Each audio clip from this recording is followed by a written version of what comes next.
Hello, good evening, and welcome to ladies and gentlemen. My name's Rob Sharpe, and I'm the Deputy Head Teacher of Penair School. I was actually approached by Bert a number of months ago to say, hi Rob, how do you think you'd be able to come along and share some pearls of wisdom with the great and good of Trurra? So therefore, what I thought I'd do is to just sort of reflect a little bit about me as a person, and also to talk to you about making a town for its kids to grow into. A little bit about me. I've been Deputy Head Teacher at Penair School for the past 15 years, and that's where I know Bert, because his children actually came to Penair School quite a few years ago. I've got a number of roles at Penair School.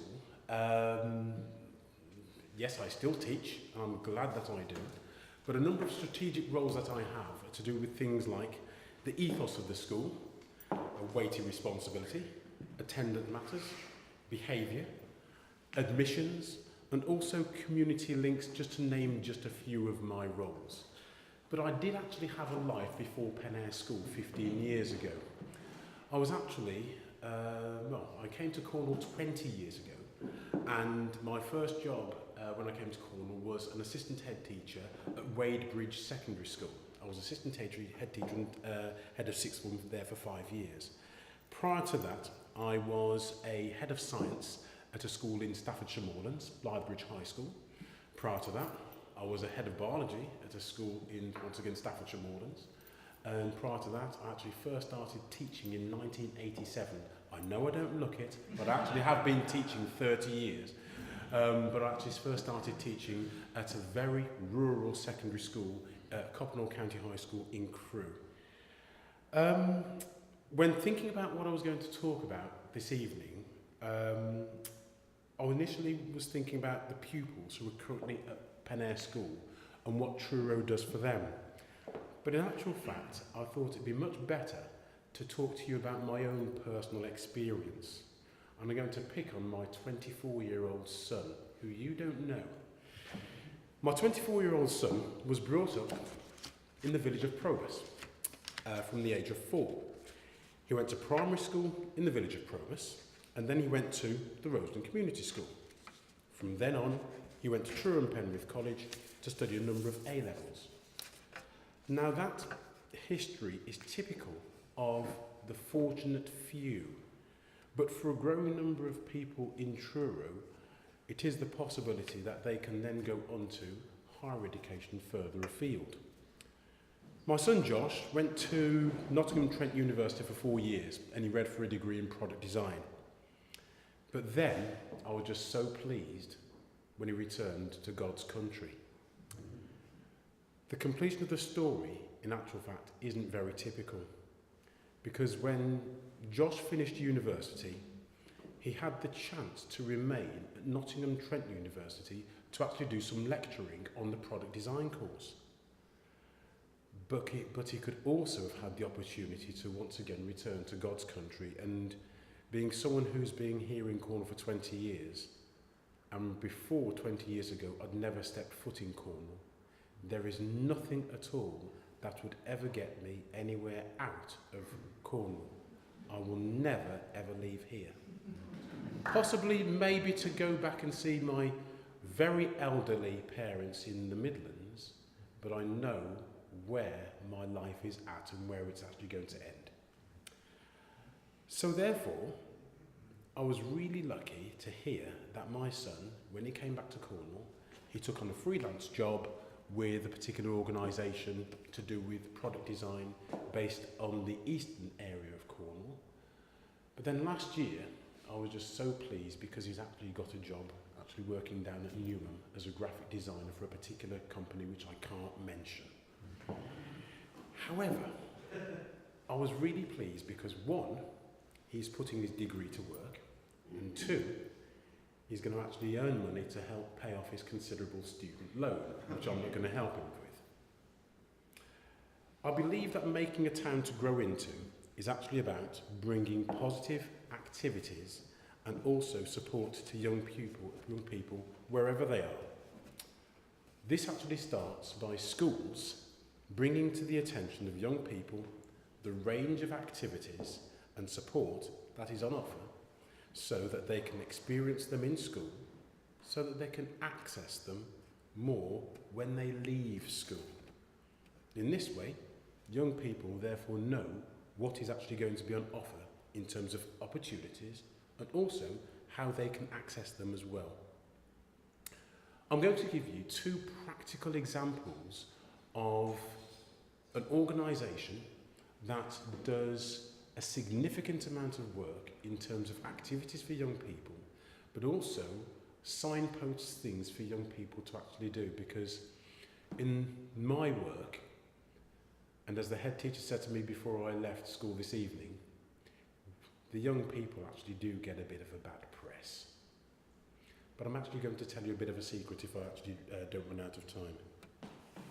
So a couple of practical examples in the form of two organisations that you may or may not have heard of. Zebedees and You Decide, run by Young People Cornwall. Young People Cornwall is a charity which seeks out funding opportunities and commissions that enable them to continue their important work with young people. Zebedees, based down by the Leeds, is an organisation based in what I'd call is the heart of the city. It's run by Young People Cornwall. The Truro-based club is a great example of providing for and also connecting with young people in ways that actually work. As an example of their work, ZEBS is a drop-in youth hub in Truro where young people can be young. It's all about giving everyone who comes along a chance to try out new things, to speak with different people, to make friends, to get support with a dedicated and informed youth work team who are always on hand. ZEBS is a safe, friendly and creative place to be. There's a youth cafe run by volunteers where young people can grab a bite to eat and relax. There's space for them to relax with friends, or they can take part in organised activities, or they can just take part in sessions that are actually put on for them. So from things like creating music in a recording studio, to learning how to take better photographs, these activities focused on boosting creative opportunities for young people and inspiring them to see where they can actually take it. There's also regular information and support groups covering all the issues that affect young people, from open sessions to also single gender groups to one-on-one advice and support. The team has the know-how to really make a difference for the young people they work with, whether it's identifying a talent and helping with accreditation and qualifications, or understanding a particular issue and helping seek the right support and guidance. Their passion and their commitment shines through every day. ZEBS works because it gives young people the freedom to do what they want, when they want to do it. A safe, encouraging space to hang out with opportunities to explore and also to discover. Young people feel comfortable and also confident to grow and develop, ready to seek support and advice when they need it. So therefore, making Cornwall a better place to grow up, there's an organisation, also through Young People Cornwall, called You Decide. You Decide is all about bringing positive activities and support to young people wherever they are, through mobile and also outreach youth work. Living in our rural Cornwall, which it is, can be tricky when you are young. Sometimes it can feel like there's nowhere to go and there's nothing to do. That's where the organisation You Decide actually steps in. Whether it's mobile or outreach, You Decide have come up with two ways of making sure young people in Cornwall have access to positive activities and someone to speak to when they need it. With a mobile youth hub, You Decide brings positive activities and support to young people on their own patch, making sure everyone who wants to get involved can get involved setting up in town centres, in beaches, in village squares, or in car parks.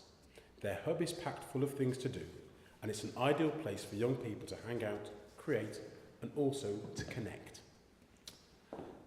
Their outreach team works closely with community groups and also organisations across Cornwall, so that together they can provide even better activities and support for young people right on their doorstep. From fine art to Cornish wrestling, five-a-side to fashion shows, music to photography, the youth workers know that to get young people excited about being an active part of their community, you have to inspire and also to motivate young people. It's all about bridging the generation gap, drawing together community leaders and young people to show that they really want the same thing, to make the most out of where they live. Through their mobile and outreach work, You Decide gives young people the chance to engage with their communities in a way that works for them. By enjoying what's on offer, they become more motivated and also more involved, and they can then make a difference. So, they make an active, positive difference, not just to their community, but also to how young people are actually perceived. When I was also preparing this, I actually sort of looked at some educational papers, and one of the things I sort of had in the background of my mind is a particular paper which was produced a number of years ago, which looked at the Children and Young People Child Poverty Plan 2015-2020. And I've used that term child poverty because we actually do have poverty in Cornwall, as it is the case in all areas of the UK. This plan describes how an individual's external conditions, such as their income, employment status, housing and social context, act together with their personal resources, such as their health, resilience and optimism, to allow them to function well in their interactions with the world and therefore experience positive emotions. First, and most obviously, someone who is, for example, functioning well, particularly in terms of feeling autonomous and having strong social relations, is better able to shape the conditions that they are in. Secondly, there is growing evidence that feeling good on a regular basis allows any individual to broaden their experiences in the short term and also in the long term. It helps to build their own personal resources. The links between functioning, resources and conditions also underpins young people's ability to contribute positively to society. For example, to run a business, to become a valued employee, to make positive choices about social behaviours and also risk-taking. The services for young people need to be inclusive and open to all. So this includes working in partnership with young people, families and communities to understand the barriers some people face in accessing services. Understanding inequalities in access to effective solutions, but also working in partnership with young people to address barriers and co-produce solutions. Services have a robust approach to also this key word of safeguarding, keeping young people safe, both within services and also in supporting young people to stay safe inside and outside of services, building resilience and also awareness. However, services connect local people and also collaborate with local partners. But this includes developing peer and mutual support networks among young people, developing mutual good practice networks, forming new partnerships with local schools, businesses and community organisations. The population of Cornwall is not only gradually increasing, but it's changing demographically. Whilst there's been a decline amongst younger age groups in the 0 to 39 age group, older groups have been increasing in size, with the largest group being the 40 to 54-year-old age band, accounting for 21% of the population, with an overall increase of 51% since 1951. This reflects Cornwall's popularity as a retirement destination. So while we think about making a town for its kids to grow into, we also need to keep an eye on the future by thinking about what will be available to them as they grow older and also as they grow longer. By way of conclusion, before I came here this evening, once again, I had a conversation with my head teacher, and he said, one of the things that you just need to get across is to do with not giving the young people a bad press. I said, I'm not going to get any message across. It's just to do with sharing what young people actually could be doing and what is actually there for our young people. But one thing actually did bring a smile to my face is the head teacher, Mr. Davison, said to me, well, this afternoon he was actually contacted by a partner primary school. And the partner primary school is involved in an arts project taking place over the next few weeks. And Penair school students have been asked if we could actually take part in doing a mural just down underneath by Furnace Island. And we've actually been doing work of this nature in some of our partner primary schools before, where some of our members of staff have taken some of our children to some of our partner primary schools and they've done some arts work. But in particular, one of our partner primary schools said that they'd really like some Penair school students to actually take an active role in enhancing our community that we live in. My response to Mr. Davidson was, bite the hand off. Because over the course of any day, the job that we have in school is absolutely massive. It is not to do with educating young people. It's actually to do with preparing people for life outside of school. So if anybody says to me, Penair School, Richard Lander School, the Roseland School, your main job is to make sure that children finish with X GCSEs, I'd say that's part of it. But in actual fact, the biggest part of it is actually working with community members so that when students leave our schools, that they are ready to take up their rightful place in society and can give an active contribution to where they live and also to make Truro a vibrant and exciting place to continue to live. Thank you very much indeed.